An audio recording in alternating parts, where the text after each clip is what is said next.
मगाशी बोडके साहेबांनी सांगितले की तिसऱ्या टप्प्यामध्ये देशाचे पंतप्रधान नरेंद्रजी मोदी यांनी देशाच्या शेवटच्या घटकाचं जीवन सुखकारक व्हावं अशी मनाची एक इच्छा बाळगली आणि परिणामी कानाकोपऱ्यामध्ये शेवटच्या घटकापर्यंत सगळ्याच गोष्टी पूरक कशा राहतील याचा ध्यास धरला। आज आपल्या राज्याचे मुख्यमंत्री देवेंद्रजी फडणवीस आणि कृषी मंत्री आपले चंद्रशेखर बावनकुळेजी यांच्या विद्यमाने प्रामुख्याने महसूल विभाग, कृषी विभाग आणि ग्रामविकास विभाग या 3 खात्यांच्या माध्यमातून हे ॲग्रीस्टॅक योजना मगाशी बोडके साहेबांनी सांगितलं की प्रत्येक ग्रामपंचायतीमध्ये जाऊन गावच्या लोकांना एकत्र बोलून त्यांचं मार्गदर्शन रूपानं त्यांना संज्ञान केलं जाईल। आधार कार्डाचा किंवा तत्सम असलेल्या त्याचा नागरिकत्वाचा दाखला घेऊन ॲपद्वारे प्रत्येकाच्या नावाची नोंदणी होईल, ज्या नोंदणीच्या माध्यमातून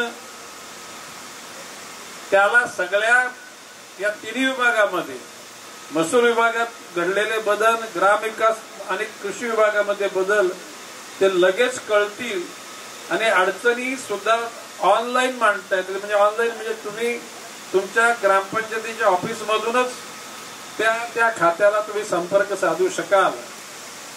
मगाशी म्हटल्याप्रमाणे डिझास्टर म्हणजे एखादा अपघात मोठा घडला एकाएकी त्याची सुद्धा माहिती त्या ठिकाणी दिली जाईल आणि त्याकरता मदत उपलब्ध होईल। एरवी शेतकऱ्यांना मिळणारे खतं, बियाणं, रोप याचं ज्ञान सुद्धा तिथून उपलब्ध होईल। ग्राम स्तरावर असलेल्या सहकारी कोऑपरेटिव्ह क्रेडिट सोसायटीच्या माध्यमातून मिळणारं कर्ज, जिल्हा स्तरावरच्या बँकातून मिळणारं कर्ज किंवा राष्ट्रीयकृत बँकांमधून मिळणारं कर्ज याकरता या 3 खात्याचे अधिकारी तुम्हाला मार्गदर्शक म्हणून काम करतील। आणि मला विश्वास आहे की ज्या पद्धतीनं या पालघर तालुक्यात जिल्ह्याचा कारभार श्री गोविंदजी बोडके यांच्या नेतृत्वाखाली सुरू झाला, मी वनमंत्री असल्या कारणानं वनपट्टे हा भाग माझ्याचकडे असतो अंतिम निर्णयाकरता। आणि एकूणच भारतामध्ये नुसत्या मी मगाशी बोललो की महाराष्ट्रामध्ये 1 नंबर आहे, परंतु भारतामध्ये वनपट्टे आदिवासी लोकांना देण्यामध्ये पालघर तालुक्याचा 1 नंबर आहे। किंबहुना ज्या योजना राबवल्या गेल्या त्याच्यामध्ये प्रामुख्याने राबवली गेलेली सनद किंवा म्हणजे तुमच्या जमिनीच्या कागदपत्राच्या अनुषंगाने तुम्हाला असलेली मालकी हक्क प्रदान करणारं पत्र त्याचा 60% काम पूर्ण झालेलं आहे। राहिलेल्या 2-3 महिन्यामध्ये ते 100% पूर्ण होईल आणि पालघर जिल्हा हा क्रमांक 1 ला राहील असा माझा विश्वास आहे। आता तुम्हाला मागची माहिती सांगा, ह्या ठाणे आणि पालघर या दोन्ही एकत्र जिल्ह्याचा मी 3 वेळा पालकमंत्री होतो। ही चौथ्या पालघर माझ्यासाठी नवा नाही, हा पालघर हा ठाणे जिल्ह्याच्या 1/3 1/4 3 टप्पे ह्या मूळ जिल्ह्याचे ठाणे जिल्ह्यामध्ये राहिल्याने एक जिल्हा इथे राहिला, म्हणजे 1 लोकसभा 3 लोकसभा तिथे गेला। एकूणच त्या वेळेला मी प्रत्येक तालुक्यात जाऊन जनता दरबार भरवलेला आहे। आज मी जाहीर करतो साधारणपणे फेब्रुवारीच्या 2ऱ्या किंवा 3ऱ्या आठवड्यामध्ये जिल्हाधिकाऱ्यांच्याच कार्यालयामध्ये पहिला जनता दरबार भरणार आहे। ज्या कोणाला आपल्या अडीअडचणी असतील त्या सगळ्या घेऊन सकाळी 9 वाजल्यापासून 9:30 10 मी 11ला येणार आहे। 11ला आल्यानंतर ते सगळे 3 कॉप्या घेणार आहे। म्हणजे येताना चांगला सुवाच्य अक्षरामध्ये किंवा टाईप केलेला 3 अर्ज त्या ठिकाणी आणा की एक अर्ज त्या ठिकाणी तुम्हाला शिक्का मारून तुमच्याकडे ताब्यात दिला जाईल, म्हणजे त्याला ओसी म्हटली जाते. एक माननीय जिल्हाधिकाऱ्यांच्याकडे ती विविध खात्यांकडे पाठवण्याकरता आणि एक माझ्याकडे ठेवणार आहे. माझ्या ऑफिसमधून सुद्धा त्याला चालना देण्याचं काम निश्चितपणे आपण करतो. मी आज 26 जानेवारीच्या अनुषंगानं त्या ठिकाणी जमलेल्या जनतेला उद्देशून असं म्हटलं की या जिल्ह्यातल्या प्रत्येक ग्रामीण भागातल्या गाव वाड्या वस्त्यांमध्ये शाळा असेल तर शाळेचा दर्जा काय, तिथं काय अडीअडचणी आहेत याचा एक पूर्ण मॅप तयार करायचा. जिथं शिक्षकाची गरज असेल तिथे शिक्षक दिला जाईल. मी तिथून जिल्हा परिषद मध्ये आलो आणि जिल्हा परिषदच्या शिक्षकाने जे या जिल्ह्यामध्ये मोठ्या प्रमाणामध्ये शिक्षकाच्या जागा रिकामा दिल्या, जागा आहेत परंतु तिथे लोक शिकवायला नाहीत. गुडके साहेब बरोबर आहे ना. आणि त्याकरता राज्य शासनाकडून तात्पुरते म्हणजे टेम्पररी भरती करायला सांगितली, परंतु तिची कारवाई झाली नाही.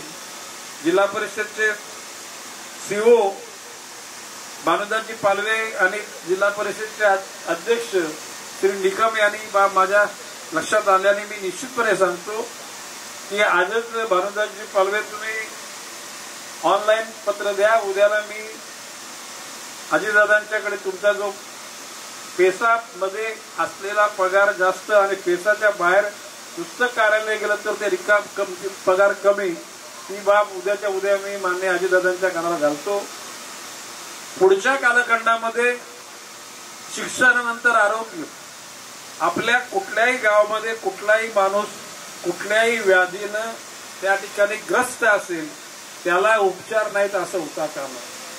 प्रत्येक कुटुंबाची माहिती, त्या कुटुंबातला सदस्य, सिनियर सिटीजन, प्रौढ म्हणजे त्या घरचा कर्ता, तिथला तरुण आणि तिथला बालक, चुकून तिथं दिव्यांग असेल तर त्या दिव्यांगाच्या अनुषंगाने सुद्धा त्याला काय अडीअडचणी त्या पण समजल्या पाहिजे.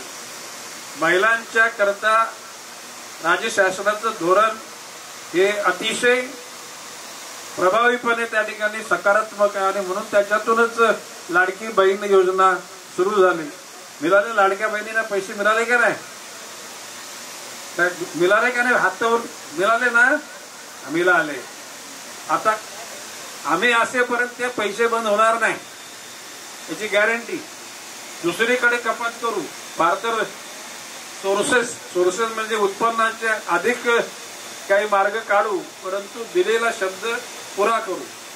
एकूणच शिक्षण, आरोग्य, त्याचबरोबर पाणी पुरवठा. मी तेच गोडके साहेबांना बोललो, प्रत्येक गावात गणित मला रिपोर्ट पाहिजे, त्या गावाला नळाचं पाणी आहे का नाही. असेल तर आनंद, नसेल तर का नाही. तिथे योजना आहे परंतु मोटर जळालेली आहे. मोटर जळाली असेल तर त्या ठिकाणी सोलरचा वापर करा, म्हणजे जेणेकरून सुखी संपन्न जीवनाचा भारत हे मोदी साहेबांचं जसं ब्रीदवाक्य आहे तशा प्रकारच्या ब्रीदवाक्याला अनुसरून आज हे अग्री पॅक योजना त्या ठिकाणी सादर केलेली. आपण सर्वांनी एकमेकाला सांगावं, आपण आपले सर्व फॉर्म भरून घ्यावेत आणि या योजनेचा फायदा घ्यावा. भविष्य काळामध्ये मी म्हटल्याप्रमाणे मी प्रत्येक तालुक्यामध्ये सुद्धा जनता दरबार भरवणार आहे. कुठल्याही माणसाच्या जीवनामध्ये तणाव असता कामा नये. कर्ज घेतलं असेल, सावकार जर पाठी लागला असेल तर मला तक्रार करा, त्या सावकाराचा बंदोबस्त मी करेन. काय बोललो मी? काही काही गावठी सावकार असतात, 10% दर महिन्याला. किती ऐकता का तुम्ही? कधीतरी माणसाला गरज असते, कुठेतरी मुलीचं लग्न करायचं असतं आणि त्या लग्नाकरता हुंडा बिंडा द्यायचा, जावयाला केलं म्हणजे माझी पोरगी सुखी झाली, परंतु पोरीला सुखी करताना स्वतः दुःखी होते, त्याचं भान तिला राहिलं नाही. आणि अशा प्रकारचे 10% महिन्याला म्हणजे 120% वर्षाला असे जर गावठी सावकार असतील, त्या गावठी सावकाराची तक्रार माझ्याकडे करा. त्या गावठी सावकाराला जर समजावून सांगेन नंतर त्याला जेलमध्ये पाठवल्याशिवाय राहणार नाही, हा गणेश नाईकचा तुम्हाला शब्द आहे. अशा ज्या गोरगरिबांना सतावणारा गोरगरीब म्हणजे कणाकणाने मरणं म्हणजे सुद्धा आत्महत्याच आहे. पटेकर, कणाकणाने मरणं सुद्धा आत्महत्याच आहे. आणि कर्ज आहे तो सावकार येतो, शेजारी पाजारी बेइज्जत होते म्हणून घ्यायला सुरुवात केली ग्लास, ती पण कणाकणाने केलेली आत्महत्याच आहे. आणि अशा प्रकारे तणावामध्ये कुटुंब राहता कामा नये. चुकून जर मुलाला जास्त मार्क नाही मिळाला नाही की तर आईबाप लगेच चिडाचिड करते पोरांवर. अजिबात रागवायचं नाही पोरांवर. काय बोलतो मी, पोराला रागवलं, आजकालची पोरं भावूक असतात आणि नको त्या गोष्टी करून ते आत्महत्या पण करतात. तुम्ही ऐकता का नाही, टीव्हीला ऐकता का नाही, आई रागवली म्हणून मुलाने आत्महत्या केली. लाडका पोरगा असतो कधीतरी, तू आता एक मध्ये न्यूज होती, त्याला आयफोन पाहिजे होता, आईने आयफोनने दिला, पोराने लगेच आत्महत्या करून. असं नाही. आपल्या घरच्या सर्व लोकांच्या भावना समजावून घेऊन त्यांना आपल्या सुखदुःखाची जाणीव करून दिली पाहिजे. जर का आपल्या घरच्या मुलांना जर आपल्या आर्थिक परिस्थिती जाणीव केली तर मुलगा कधीच हट्ट धरणार नाही आयफोनसाठी. तुमच्या मुलांना चांगलं शिक्षण मिळालं, घरच्या सगळ्यांना आरोग्य मिळालं, शुद्ध पाणी, शुद्ध हवा, रोजगार, हाताला काम, आणि या अशा अनुषंगाने सगळ्या गोष्टी करण्याकरता आपण सगळेजण एकत्र काम करूया. पालकमंत्री हा फक्त लीडर असतो, काय कॅप्टन. तर काल मॅच तुम्ही बघितली का रे तुम्ही? कोणी कोणी बघितली काल क्रिकेटची मॅच? इंग्लंड वर्सेस भारत बघितली ना? हारली होती मॅच की नाही? आपण हारल्या जमा झाली होती, पण जिद्द माणसात असली का माणूस डाव जिंकतो. तशाच प्रकारचे लक्षात आला काय, तो कॅप्टन फार 4-5 रन्स काढून निघून गेला, आउट झाला. पण दुसऱ्या लोकांनी काम केलं. म्हणजे एकूण गावामध्ये काम करताना सरपंचांनीच काम केलं पाहिजे, पंचायत समितीच्या सदस्यांनी काम केलं, जिल्हा परिषद सदस्यांनी काम केलं, असं काय नाही. सर्वसामान्य माणूस सुद्धा जिद्दीनं कामात आला तर काम करू शकतो, यश मिळू शकतो. आणि अशा या योजनांमध्ये जितका तुम्ही सहभाग घ्याल तेवढा निश्चितपणे प्रगतीचा मार्ग गतिमान, शक्तिमान आणि प्रकाशमान होतो. आणि तो व्हावा अशी इच्छा व्यक्त करतो. आज बोडके साहेब या तुमच्या ॲग्रीस्टॅक योजनेच्या संपूर्ण आपल्या एकूण प्रकल्पाला माझ्या मनापासून शुभेच्छा. जितक्या लवकर प्रत्येक तालुका जिल्ह्यातला आणि प्रत्येक गाव याच्यामध्ये समावेश करावा, त्याकरता माझी काय मदत लागली तर मी तुमच्या बरोबर आहे. जय हिंद, जय महाराष्ट्र.